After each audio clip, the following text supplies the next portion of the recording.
Jakarta, Kompas.com, Menteri Pariwisata dan Ekonomi Kreatif, Memparkraf, Sandiaga Uno, menyatakan akan mendiskusikan dengan jajarannya di Kemenparkraf terkait kemungkinan pengembangan lebih lanjut program OKOC yang pernah dirintisnya dahulu.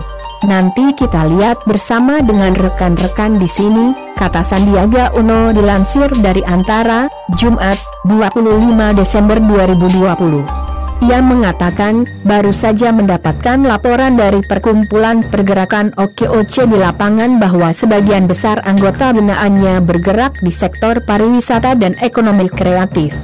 Fakta itu menjadi potensi besar yang bisa digarap sebagai upaya membangkitkan kembali sektor pariwisata dan ekonomi kreatif yang terdampak signifikan oleh pandemi COVID-19.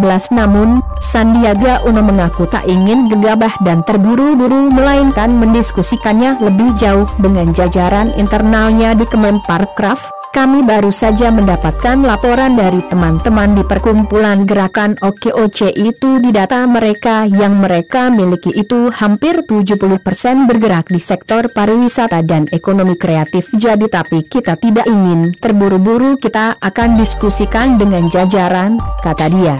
Sandiaga Uno menyadari pandemi COVID-19 ini merupakan suatu tantangan yang besar bagi sektor pariwisata dan ekonomi kreatif sehingga memerlukan upaya konkret untuk mengembangkannya. Namun kita harus optimistis bahwa sektor pariwisata dan ekonomi kreatif pasti akan segera pulih dan bangkit kembali seiring teratasinya pandemi ini, kata Sandiaga Uno. Sebab menurut mantan Wakil Gubernur DKI Jakarta itu sektor pariwisata dan ekonomi kreatif adalah sektor strategis penyumbang devisa serta pembuka lapangan kerja paling cepat dan besar. Amat penting dalam upaya pemulihan ekonomi kita, kata Sandiaga Uno. Tugas berat Sandiaga Uno menilai tugas barunya untuk membangun sektor pariwisata dan ekonomi kreatif di tengah pandemi COVID-19 sangat berat. Sandiaga Uno mengatakan, pembangunan sektor pariwisata dan ekonomi kreatif (ekraf) akan sangat bergantung pada pemulihan kesehatan masyarakat dari pandemi COVID-19. Tugas dan amanah yang disampaikan oleh Bapak Presiden dan Wakil Presiden teramat sangat berat karena kebangkitan bangsa Indonesia untuk pulih dari COVID-19, ucap Sandiaga Uno, dan melanjutkan agenda pembangunan, terutama di sektor pariwisata dan ekraf akan sangat bergantung pada pemulihan kesehatan dari sisi COVID-19, dengan upaya kita menerapkan protokol kesehatan yang ketat dan disiplin, kata Sandiaga Uno lagi. Ia menjelaskan, tugas lain dari Kemenparkraf adalah memastikan keberlanjutan dan ketahanan usaha sektor pariwisata dan ekonomi kreatif yang saat ini terdampak pandemi COVID-19. Dampak pandemi telah menyebabkan banyak terjadi pemutusan hubungan kerja (PHK) di sektor pariwisata dan ekonomi kreatif.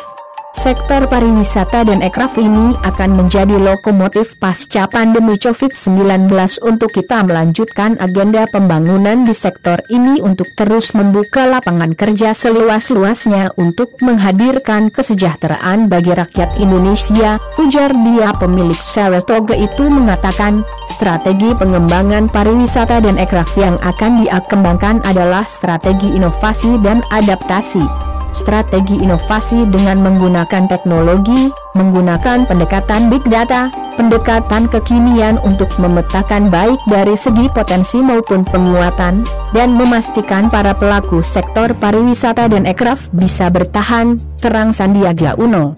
Tapi bukan hanya survive, tapi juga thrive, tumbuh. Kedua adalah adaptasi, karena kita sekarang menghadapi pandemi, mendahulukan kesehatan dan keselamatan di setiap destinasi pariwisata dan di setiap lini ekraf, imbuh dia. Ia mengatakan bakal menerapkan strategi inovasi dengan menggunakan teknologi big data untuk menggarap dan membangkitkan sektor pariwisata dan ekonomi kreatif yang terdampak pandemi COVID-19.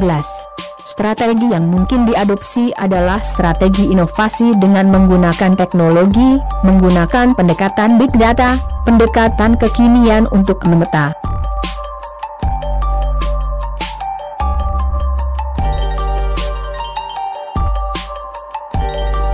Terima kasih sudah klik video ini. Tapi jangan lupa guys, klik tombol subscribe karena subscribe itu gratis. Dengan subscribe kamu support channel ini terus untuk upload hampir setiap hari. Ingat, subscribe itu gratis, gak ada ruginya kamu klik tombol subscribe guys. Selamat menonton, enjoy.